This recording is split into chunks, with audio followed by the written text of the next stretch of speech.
All right, welcome to the second episode of season 2 of Love Dripping from the Walls. My name is Elizabeth Cunningham. I'm your host. I am here with my friend and colleague, Francisco Bujanda. Francisco has been a licensed therapist in Seattle for the past 5 years. And before that, he worked at the university level and he worked with students on meaning making.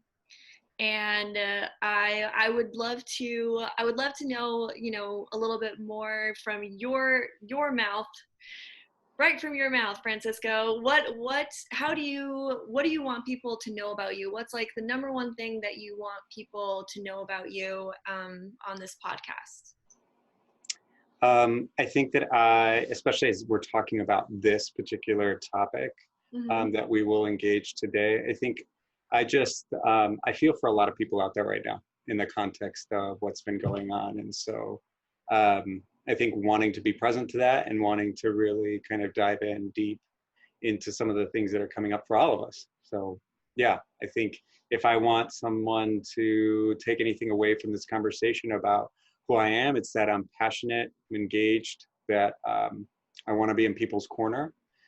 That's the only way to be, right? Especially at a time like this. But, a level of consistency and congruency where, we can count on each other. So that's really what comes up.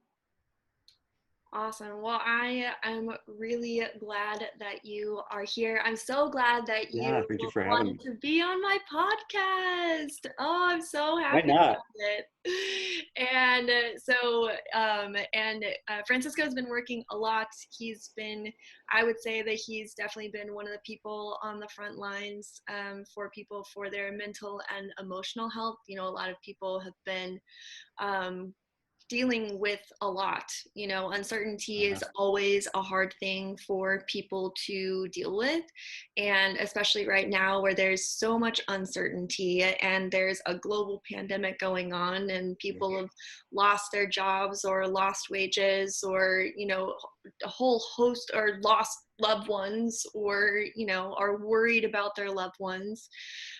Just a whole host of things are happening right now that I think one Certainly. of the most important things is that congruency and that consistency that you were talking about, and really being able to stay connected and be together and really know that we are all in this together. So I also just want to say thank you for being there for people, being there for your clients, being the type of person who is that steady calm in the storm that some people are experiencing, and we're all experiencing to some degree. I So think that's one of the powerful things right now is just noticing how people are really showing up. So many people have different things to offer. And I think for a long time, we've thought of ourselves as somewhat, what's the word, like frauds. We don't quite have the credentials. We don't quite right. have the knowledge. We don't quite have the thing. Oh, I Um, never experienced that. yeah. And the reality is it's like, we all don't need PhDs in order to lift each other up. You know, we all don't need to be experts in our field in order to offer space. I think there's a difference between saying like, I know this, I know how to move through this, which the reality is none of us do, right? Mhm. Um, and I think it's an invitation to really start to understand how powerful creating a space to really hear someone, to really witness someone. You know, when you can see someone for everything they are, it's very uncomfortable. And I find that that's the saddest part about our culture, is that so many people stuck in their homes, a lot of couples are having to like look at each other and witness each other. There is no barrier. There's nothing for you to do. There's nowhere for you to go.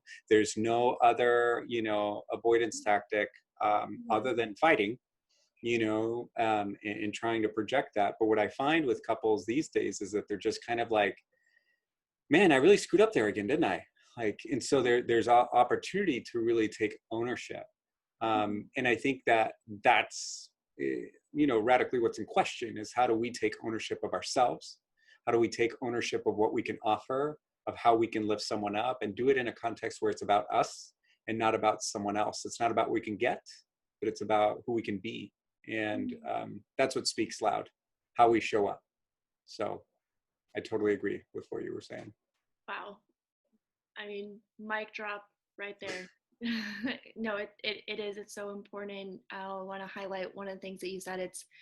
It's how you show up and it's how you are being, Mm-hmm. and really I really taking ownership of how you are being. And I think that that is one of the most authentic and courageous mm-hmm. things that you can do in life, and especially in a relationship, as we're going to be talking about couples and relationships and how people are dealing with being in the situation that they are in right now, and also just in general, because I think that one of the things that, and again, like what you said, is that there's no avoidance tactics right now.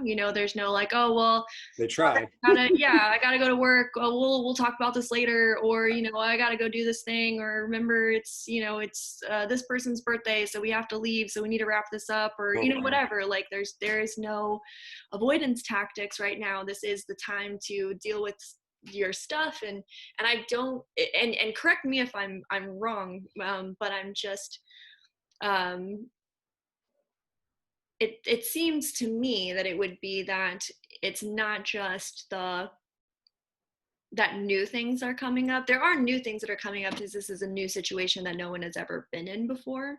But as far as like what's going on in the relationship, it's almost just highlighting what was already there to begin Mm-hmm. with, right? Because there is no getting out of a conversation, or so it's like if there was a problem there to begin with, it's not that it's just showing up right now. It's just now you have you there's nowhere else to turn but to deal with it, right? I mean, I would use this image to, like, if you think of a snow globe, right? And the snow globe, the ones that are really full, right? They like hide the towns or whatever's inside the snow globe, right? And Mhm. so I find that relationships are a little bit like that right now. Everything is so in flux. Everything's in such deep transition that it's Mhm. like we've been shaken, right? We're in a state of national and global crisis. We're in a state of national and global disaster, really. Mhm. And that's how a lot of us in the field are looking at this in Mhm. regards to mental health. Is it's disaster mental health, and what do, in this time of crisis? Yeah. But yeah, so Yeah. the image of it getting shaken up, you Yeah. just see now, before you saw maybe like the tip of the iceberg, you're like, oh, I don't want to touch that, I'm going to avoid that. But now it's like, oh, it's snowing. There's nothing to cover it up. What do we do with this? Right. So, but you were saying in regards to that. Oh yeah, well I think, I mean, even for myself, it's hard to say the word disaster. It's like Yeah. we are in a disaster. This is a pandemic. This is Mm-hmm. a global crisis. Mm-hmm. And I know that people are dealing with this because I'm dealing with this. Is like, how, like, there's this level of um when you don't know, you'll probably know more of the technical term for this, but like when something is so much bigger than you that you just can't even like wrap your head around it, you know Yeah. and I think that's definitely where some of the uncertainty for people comes in, is that there is a level of denial of like how bad it is, and how bad it could get if we don't take action now. Totally. Like there's this level of like kind of self denial slash like like some full community, like there are 9 states that don't even have like a stay at home order right now. I have family that lives in Mm. one of those states, and I have a cousin who also lives on the West Coast. And my cousin was posting, to people, from my home state.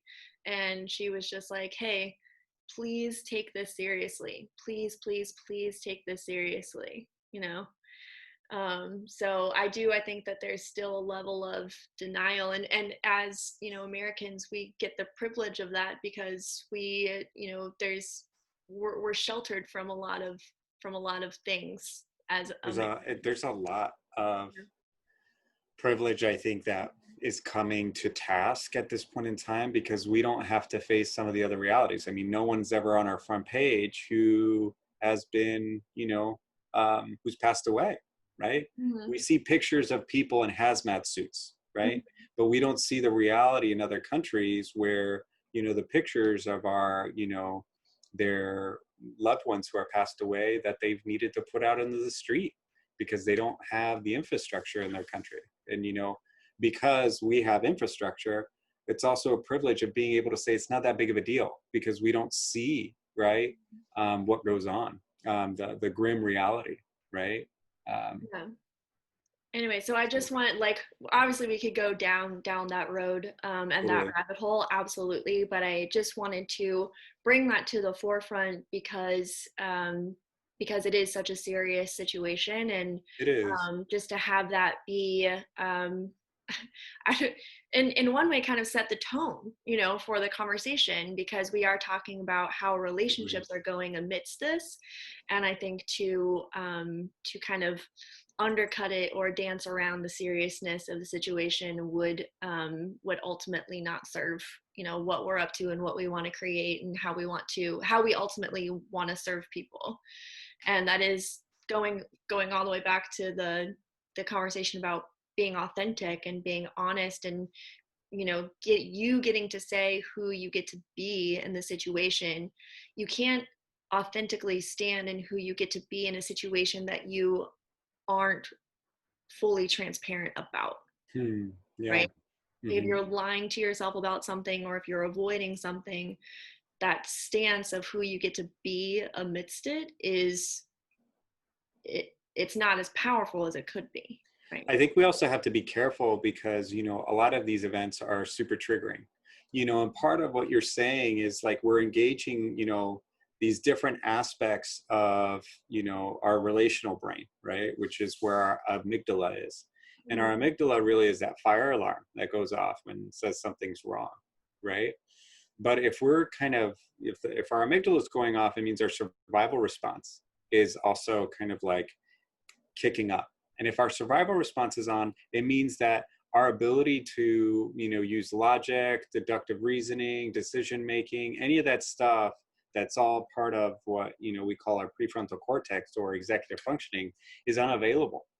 So imagine we're like overwhelmed, which is the term that you were looking for earlier. We feel overwhelmed and we're like, okay, what the heck do I do? Mm-hmm. And then people around me saying like, observe this time, use it, it's an opportunity. And if this is your first rodeo insofar as like feeling overwhelmed and not knowing how to manage that, because the emotional regulation skills around that type of intense emotion is not there, then it's really hard, and there's a lot of shame and guilt that gets wrapped up into feeling like I'm not doing what I can. And this is actually where the stigma of mental health comes from, Mm-hmm. because people don't see that if a person's going through a hard time, if they are, experiencing situational depression or even major depression or any other number, right, Mm-hmm. of significant mental health needs, it's stigmatized because it's like you should pull yourself up by your bootstraps, right? Mm-hmm. That's the national anthem. And the reality is Yeah. that's a hot mess that we need to throw away, right? This is Mm-hmm. not pull yourself by your bootstrap, right? And one of the things that I would also say is like, even though there's a beauty about resiliency, and there's so much in the field of positive psychology as to how resiliency is really helps us build a fruitful life, this is also a time where we have to be in major transition, right? It's like Mm-hmm. growth. It's a time of growth. And we call that in the field post-traumatic growth, because this is traumatic for everybody at different varying degrees. And so if our survival response is going up, we have a limited amount of ways to handle it. We first need to find our ways to calm down, find neutral, find center, right? With our loved ones or alone. And in that context, then we could slowly start planning. But we got to make sure that we don't just jump into action or tell someone else we got to jump into action. We have to say, actually the first thing to do is distress tolerance. Find a way in which you can come back to calm so that then you can build on that. But survival doesn't really let you do that, right? It takes you, it grips you. And sometimes that anxiety that a lot of people are feeling highlights that need and that survival. Does that make sense? Yeah, absolutely. That you would, in you use the word overwhelm, Hmm. that in your overwhelm you go into that amygdala hijack where then you're not able to make those rational, just your executive functions are not where they are without that, right? Exactly. Yeah, and so no, it makes absolute total sense. And where I want to, and you, yes, you said all of that brilliantly. I'll just leave it there. You said all of that brilliantly. And that is, where, when what we said earlier is that, you really meet people where they're at, Yeah. right? And so when you have been, because that was also what I was talking about, is that like, you've been working a lot lately, and took a little bit to get you on the horn, and I'm so glad that we did. And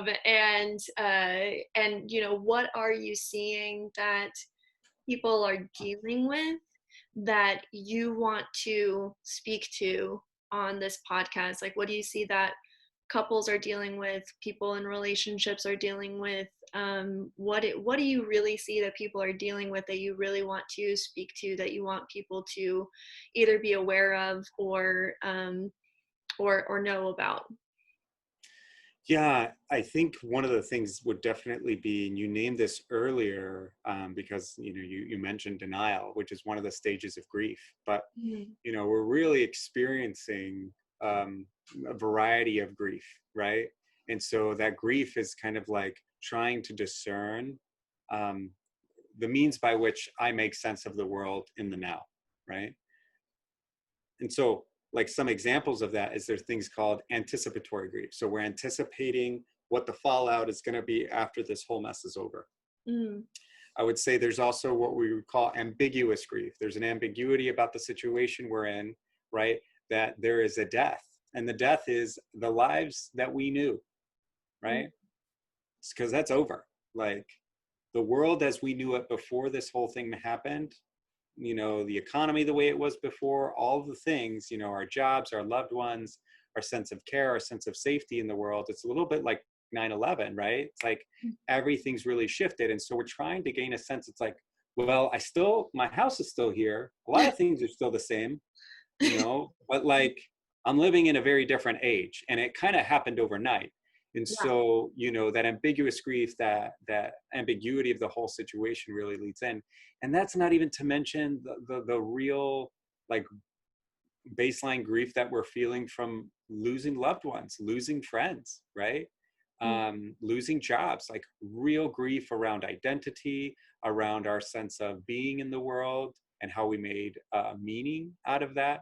And so, yeah, I'm noticing people going through significant stages of denial, of anger, of depression and sadness, and just like trying, and they're vacillating kind of constantly, not knowing what's coming up. And there are different stages of grief that I think other authors have highlighted, which is, grief has anxiety as a part of it, sometimes mm, as its own stage, or sometimes as like something that envelops the whole process, right? Because we don't know what the future is going to look like because we're in our grief, right? And then the other stage, and because we just don't know what the future is going to look like, especially exactly, now, things keep changing I mean, sometimes it's like every day. It's not even every day, it's like every hour. yes. Things are Mhm. changing, something new happens, there's a new story, there's a new order, there's a new whatever. It is like changing super rapidly, so I completely understand and really get what you mean about the anxiety that Totally. comes with grief. Yeah. It really is. And I think, one of the things that we can really learn from the context of previous, how would you say, like natural disasters, There were a couple of natural disasters abroad where they did long-term longitudinal studies. And what they did was they checked in with these folks who had been different natural disasters abroad while on holiday, right? And this was years ago. But what they did is that they said, okay, they asked the locals, they interviewed the locals, and also interviewed the people who were there on holiday, right, on vacation. And then they followed up with those folks about 6 months to a year later. And one of the things that they found during that time was that the people who lived, who were locals in that community that was deeply affected by, let's say, a tsunami, right? Mm. What they found out is that those people had no signs of PTSD. And even though they had signs of PTSD equally to those there on holiday when they first started the study, right? But then Mm. they went and they observed the people who went back to their homes, went back to, Europe, the US, wherever home was. And what they found out was those people were still exhibiting significant symptoms of PTSD. Wow. And the finding was that people that were natives and or locals in those communities that were deeply impacted, those folks had to rebuild their homes. They had to Mm. bury their dead. They had to make sense of, what does my life look like now? As opposed to folks who went back to countries that were completely unimpacted, Mhm. right? By that natural disaster in another country, and it was life as usual. So there Mm. was no sense of integration. And I think one of the things around this particular study that we can garner is that it's really about meaning making, right? We are together, we can make meaning, but we have to be in active conversation about what this looks like for us. We have to, and that's why I use the term post-traumatic growth, because post-traumatic growth is about saying, what is my purpose? What are my values? And how do I make sense of what's going on? And Mm. we do that collectively. We do that in the context of community. And so these communities, local communities that were impacted by these natural disasters, they got together. They were Mm. able to make sense of that. But when it's just one person, then it makes it that much more difficult. And Mm. so I find that mental health is also like that. We're often in a solitary battle, right? So many of my clients that, suffer from depression or suffer from anxiety or significant issues or, relationship issues that arise quite regularly because there's some deep-seated patterns.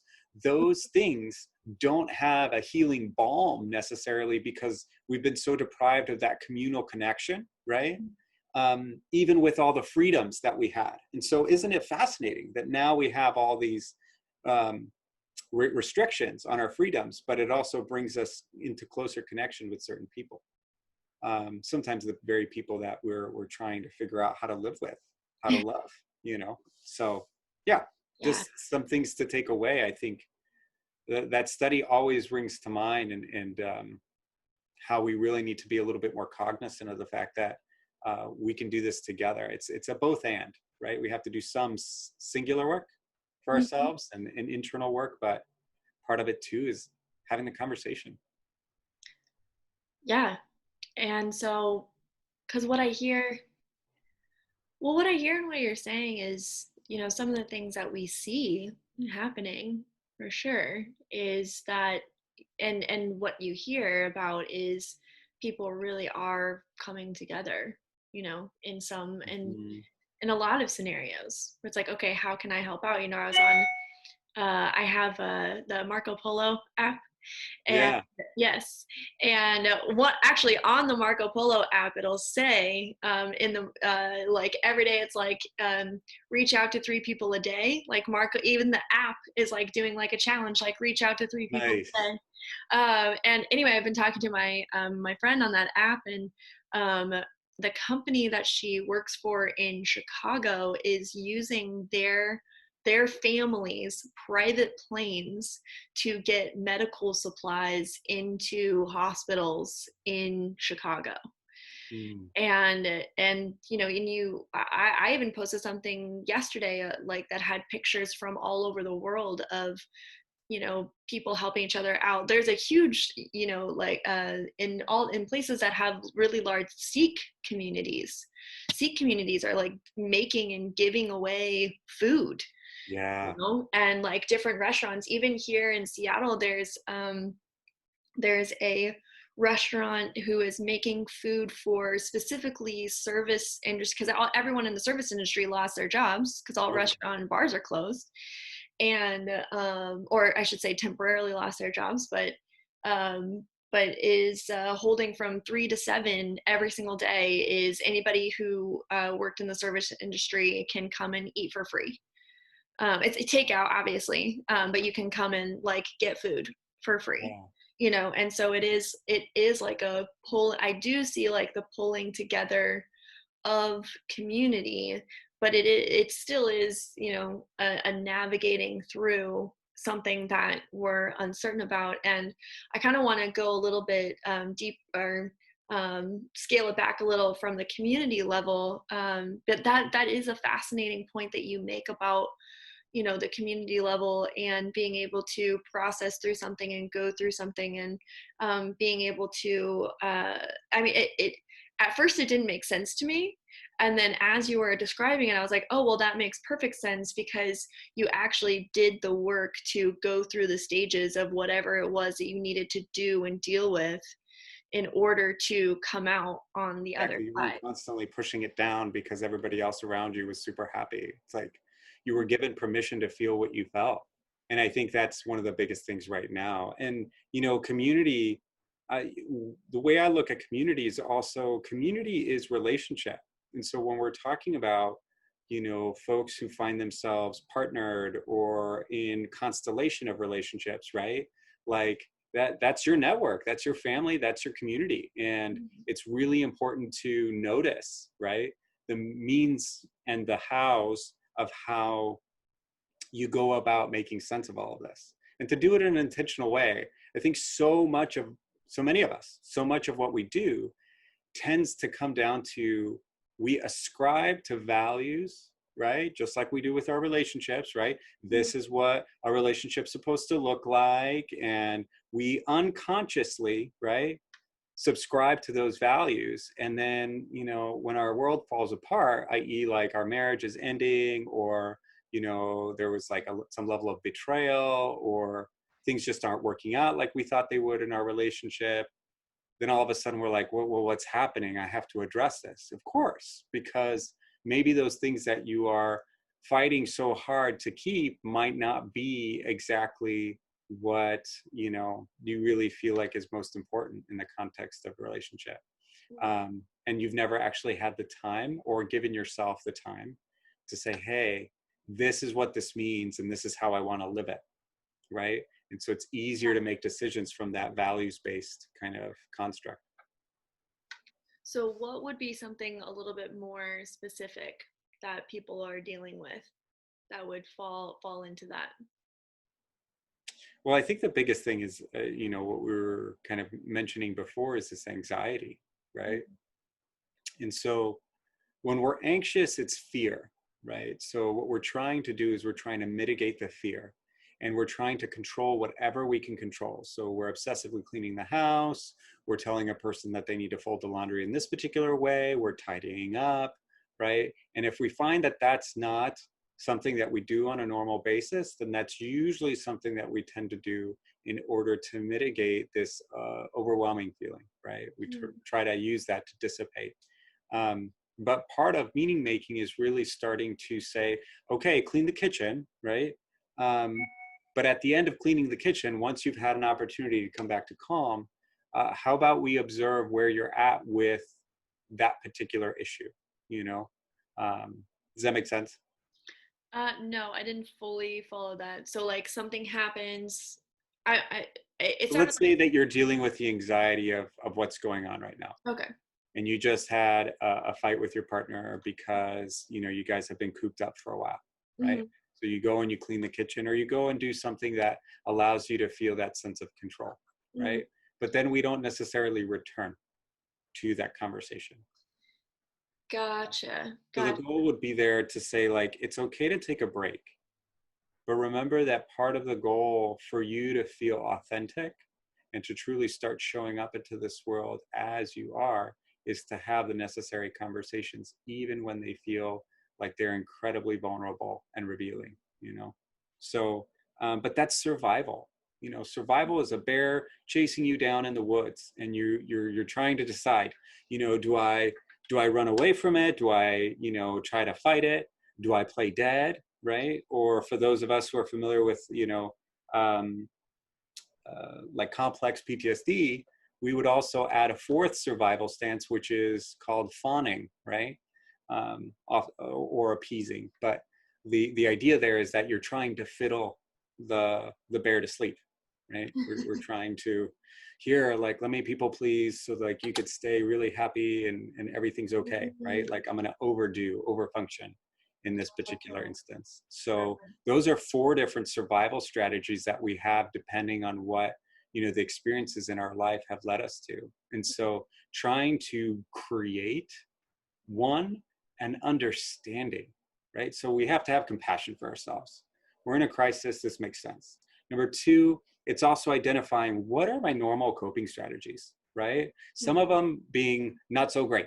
We call those maladaptive, right? So the not so great ones are like we yell, or you know, we blame other people, or we withdraw, we go silent, right? We don't engage, or we start to, you know, do other things obsessively. And so starting to notice, how do I try to escape? And Mm, again, the escape isn't the issue. Remember, it's so important for us to feel safe. mm. And when we can come back to calm, that allows us to effectively deal with our problems. But we have to have an experience of actually dealing with them, because if not, we get too used to always running away. Yeah.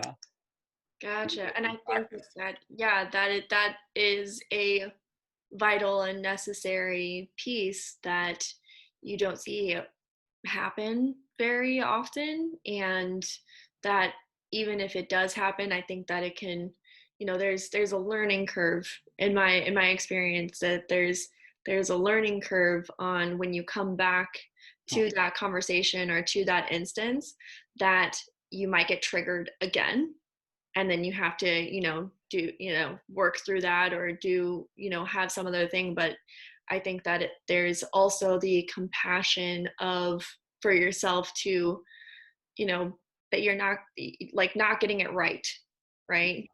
That it's just like, this is a new thing for you, this is a new thing for your partner, you know, that you, when you, and it also goes all the way back to having the wherewithal that that is what's going on, yeah. right? And so when, and you have to have the wherewithal to know that, so that you can catch it, so that then you can give yourself the compassion so that then you can learn the strategies to have the effective, you know, interaction or living environment or relationship, or, you know, whatever that is. And yeah, and I think that you pointed to something that was really great, which was that coming back, right? That it's not all like, once you notice it, it doesn't mean that now everything's going to go well.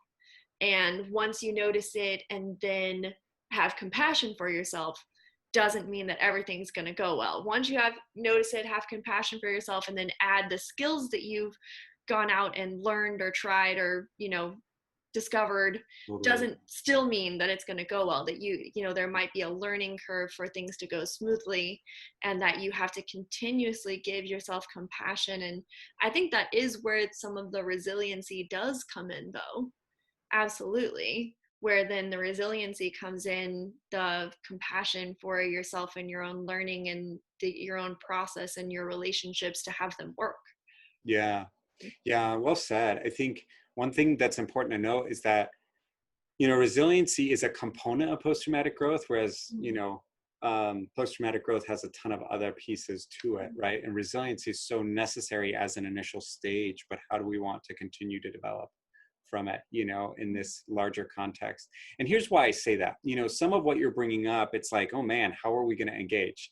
You know, okay, guys, yeah, I know this stuff. This is old news. Like, what's new around the block? I've done some of this work, right? Mm-hmm. But how do we actually really meet people and meet myself where I'm at in my process. And Mm, part of that is getting really clear on who you are, right?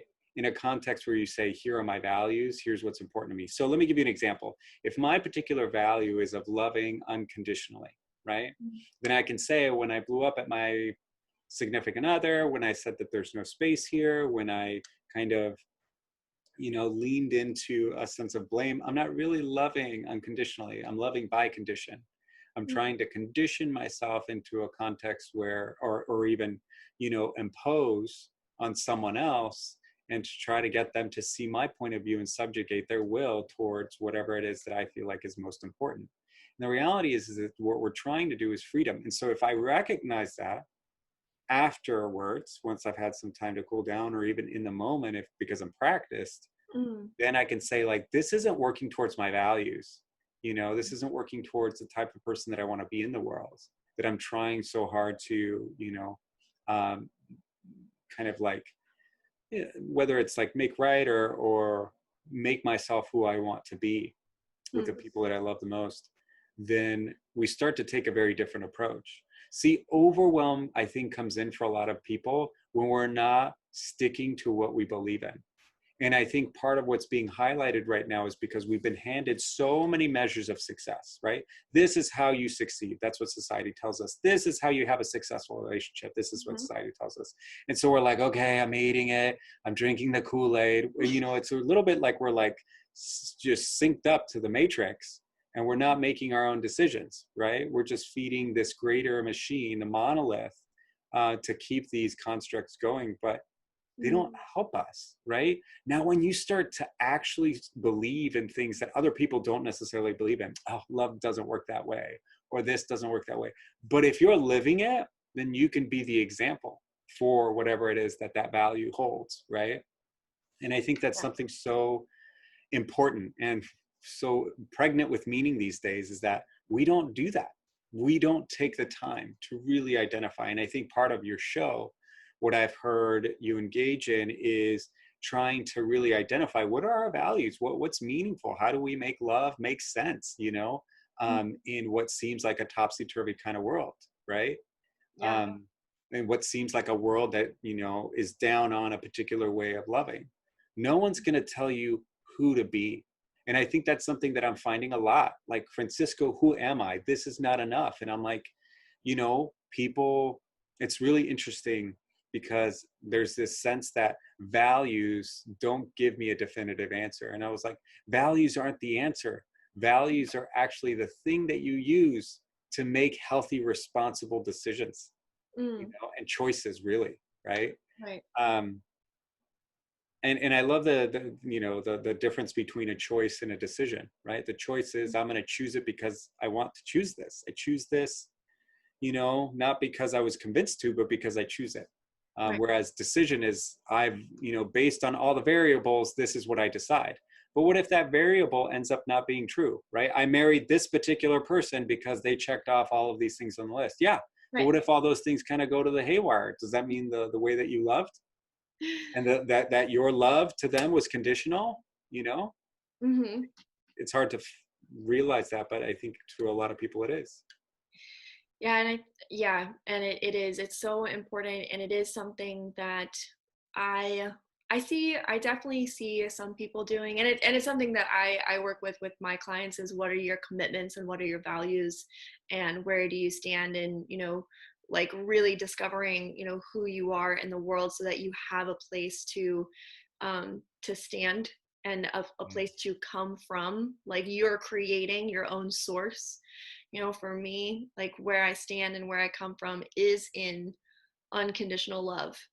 And so whenever something's not aligning with that, because I get irritated, I get pissed off. Like I think that some people are stupid, like, but that is not me coming from unconditional love. And so in having that central value that I have chosen for myself, you know, that I can be like, oh, okay, well, this is an opportunity for me to grow. This is yeah, an opportunity for me to look at, my own values and who I say I am. totally. And that if I think that this person is stupid,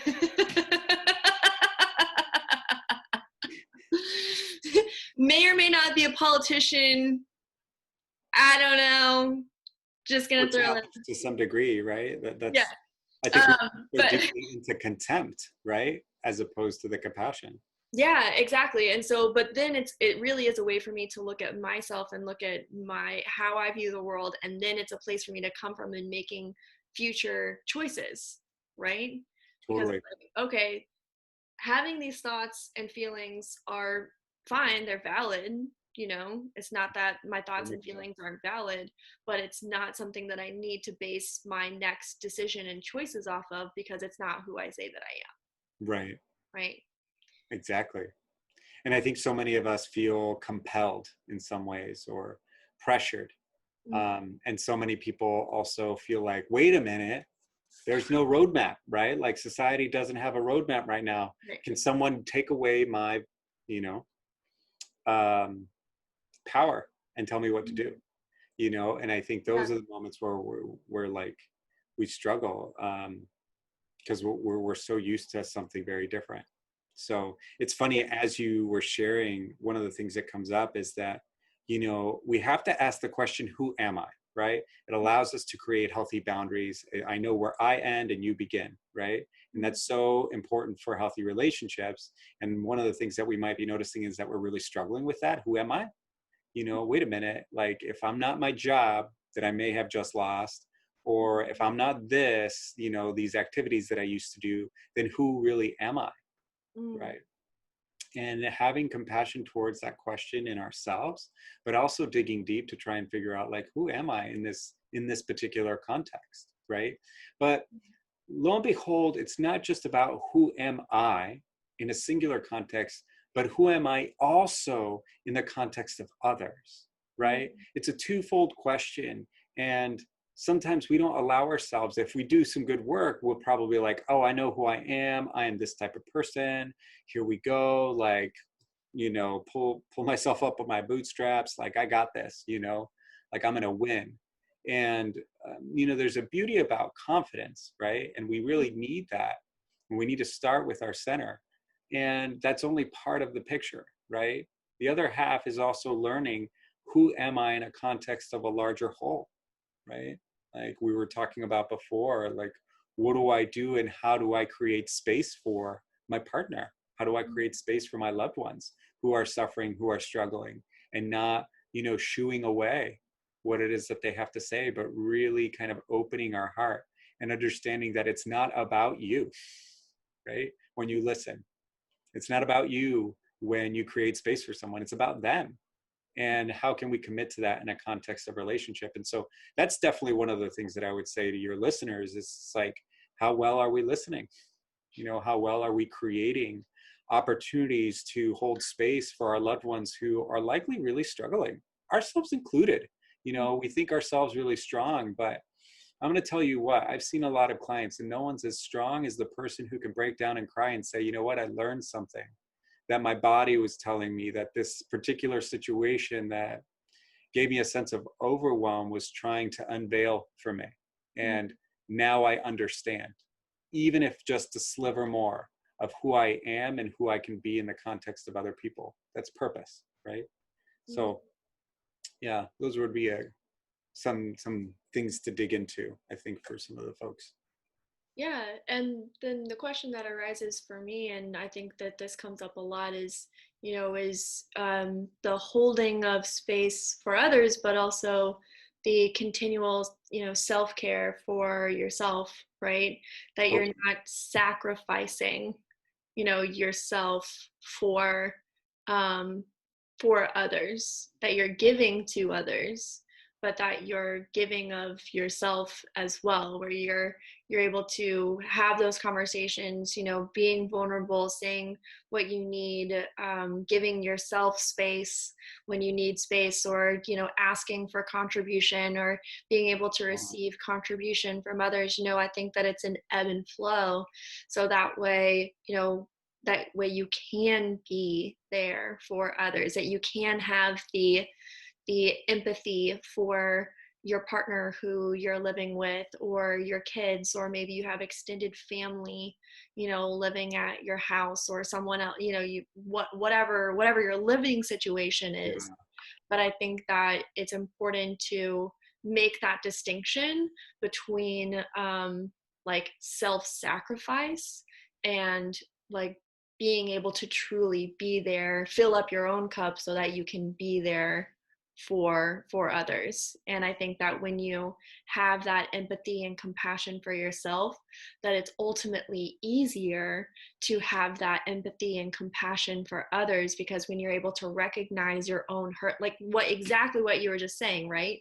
Where it was just, when you're able to be that courageous and vulnerable and say, look, this is some like I'm physically affected by this, I'm mentally affected by this, I'm emotionally affected by this, like I just need like an hour to just like cry.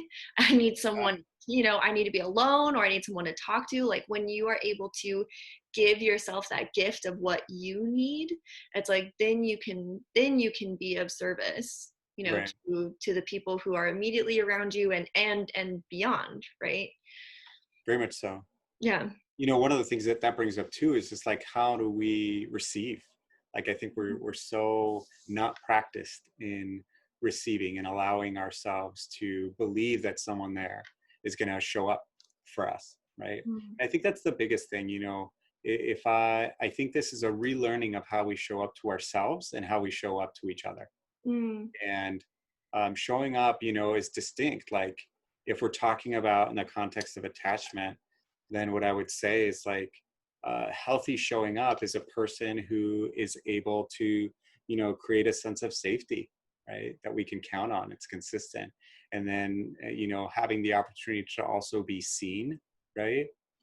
So in being seen, we're not just able to be vulnerable, but we're also able to be validated. And that validation means that a person can see us, empathize with us, and then also justify the fact that we feel the way that we feel. And Mm. so it allows us to ground into that reality, right?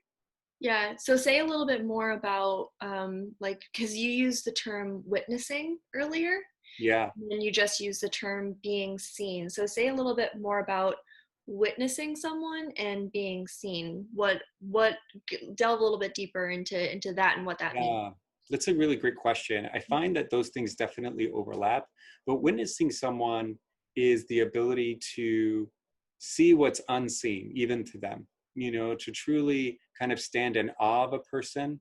There's a really good book out there right now. It's called Exuberance, and I just love it because it describes through the eyes of so many, Mhm. right, how we've lost the art of observation. And it doesn't mean that we're going to reflect back what this person has said. It's really just an opportunity for us to be like, oh my gosh, this is what's right in front of me. I Mhm. think there was talking about John Muir in one point in the book, and how he just was so in love with sequoias. He's like, these are amazing. Sequoia trees are amazing. And that's the witnessing, is Yeah. just being in awe of another person Mhm. and letting them capture our attention. Oh, I love that. Oh, I'm so glad I asked you that question. I love that. And the being seen is more around like, there are realities that we live with internally, right? Struggles that we have. And we voice them sometimes, but because we're so wrapped up in our heads, we don't do a good job of listening. So to me, being seen is the same as listening, true active listening, which is the sense of emptying of self so I can receive you. If we listen to anything by Esther Perel, um, Esther has this way of saying it, when we talk about intimacy, it's into me you see, you know? Yes, And I love so I that. really resonate with that, right? And Mhm. if, your listeners haven't looked her up, she's marvelous. I would highly recommend her. I'm gonna write She wrote, that way I can put them in the show notes. yeah, um, but she wrote a book on erotic intelligence, which is really popular. And she also has a TED Talk. So, but it's this into me you see. And so that's what we're doing. Like, when we validate, we're saying, oh gosh, I feel that way too. I've known a period in my life where I felt like that. And part of it too is this recognizing that's totally justified. And so now that actually helps us regulate, that helps us find calm. right? And the third thing I would say of what it's like to show up is to soothe. You know, when we talk about the love languages, right, we're talking about the 5 love languages. Those things actually really do help us to reground. But what we often don't talk about are the 5 apology languages, which is actually written by the same guy. 5 apology languages. Yeah. And he actually changed the name of the book and his revision of it recently. And I think it's something towards the degree of like, when an apology is not enough. I could send you the name Yeah, of that the way I book. can. I just want to put all this stuff in the show notes for people so that Totally. they can have this as a resource. So that's why I'm Of writing it course. down. And he brings up some really great points. Also, 5 ways that different people tend to apologize. But one of the things is we don't often go through the entire process, right? Love languages isn't about, oh, I'm really good at 2 of these love languages. I'm just going to give those to you, or these are the ways that I want you to give them to me. Right. No, it's about well-rounding yourself. It's saying like, oh my, I'm not good at acts of service, right? I'm not good at gift giving. If we're like, one of my favorite quotes from Thich Nhat Hanh, I have a lot. Thich Nhat Hanh is a great Buddhist monk, but he wrote really prolific writer and incredible. But in his book on anger and talking about loved ones, he's like, if you are angry at your partner, recognize that you should already have different presents in the closet for them, so that you can remember a time when you loved them so dearly that you wanted to give them the world, and that it calls upon that compassion that you had at one moment, right? And I think that's the thing. So we need to practice this at all times, even when things are good, right? As a therapist, I know that people are like, I'm feeling great, Francisco. I'm just not going to see you anymore. I'm like, great. I'll be here when you come back.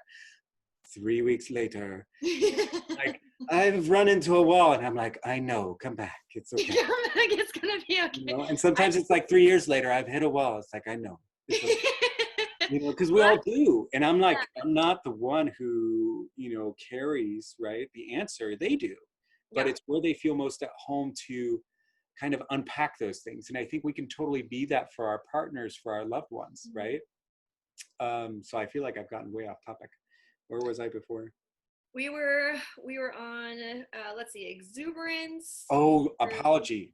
yes, Apology. apology. So apology languages, Mhm. things that we don't often do are take responsibility. We don't create restitution, nor do we try to, create some level of reconciliation. And restitution is the sense that I've disrupted this, right? If I am a child, what I'm going to try to do is, if I've done something wrong, like I took away your toy, I'm going to give it back to you, right? Mhm. But if I'm, not your whatnot, like, if I'm not a kid and I didn't take your toy truck, okay, I can't give it back as a form of restitution. So we Right. practice instead those love languages to reestablish a sense of trust, right? Mhm. And then reconciliation is that sense of like, how do I prove that I won't do this again? And that part of that is literally creating a sense of consistency in the construct of, in the context really of our relationship, where you can see that things have altered and shifted, and it doesn't mean that I might not fall down from time to time, but that, no, true, I'm going to be tried and true to making sure that I create something new. And then from there, we ask for forgiveness. And so there's this, there's so much, I think, that Yeah, this yeah. time breeds for us to try to unpack with one another. And that's what I would invite people to do, is start unpacking. Oh my God, there's so much luggage that we're carrying. Get that shit off your back. Actually take a look. And who knows, so much of it can go to Goodwill. Let someone else carry that, like, Right. You you don't don't need need that. to carry it anymore. No. It's actually not necessary for anyone. You don't even need to give it to anyone. It can just be gone. Think Just about it this way. If we had the opportunity to travel anywhere in the world, anywhere, but they literally said, you can only have a suitcase that is, as like half the size of an overhead carrying, bin, just like tiny little thing. it's like a Like, purse. say again? Like a purse. Exactly. Handheld item, right? And if you could only have a handheld item, like, but you could travel for free anywhere. Tell Mhm. me who wouldn't take, and you would get paid. Let's just say you would get paid royalties on being able to travel wherever the heck you wanted to. Wouldn't you want to do that? Wouldn't you want to, like, and I think that's a perfect way to think about life, where it's just like, I want to be as light as possible, because guess what? I don't have to journey through this with to Paris. I could just be like, oh my gosh, everything I have is on my person. Let's go to the Eiffel Tower. I'm just going to chill out here in the cafe. Isn't this lovely? It has an opportunity to free us up Mm, into a whole new way of being. And I I love think we're that so analogy. scared. We're Yeah. so scared, Elizabeth, to be in that new way of being, because we're so sure that the life that we've been living can give us the same stuff. And yet we're finding ourselves that we can't go back. We're in this place of transition, this liminal space where we literally can't go back to how it was. And so what newness do we want to create, even amidst adversity? And a little bit like the phoenix, we've got a lot of ashes. What are we going to rise from? Yeah, I I agree. And I also, so two things. One of them is a point and one of them is a question. The question is, in unpacking, if you're in a situation where you're a couple right now, let's say, Mm-hmm. or let's say you're in a situation where you would like to be a part of a couple right now, um what what in that unpacking, or you know what, I'm actually even just going to broaden that. I'm just going to broaden that to, in the relationships with the people that you're living with. I'm going to just like take out the romantic part of it right now, because we're all at home, we're all with each other. I know plenty of people who are living with roommates right now who are all together. So it's like, but, and with romantic relationships, obviously there's that extra layer of like, okay, the why to unpack, Yeah, right? um totally. But when you're unpacking with another person, let's just say it's with one other person, what would you do? Like, what would that look like? What does unpacking look like? Yeah. I think it's a really good question in the context of how can we be authentic, you Mm-hmm. know? And I think it's really hard to start unpacking if we've never actually witnessed ourselves, you know? I think that's the biggest piece. Mm-hmm. Um, and that's something to kind of consider.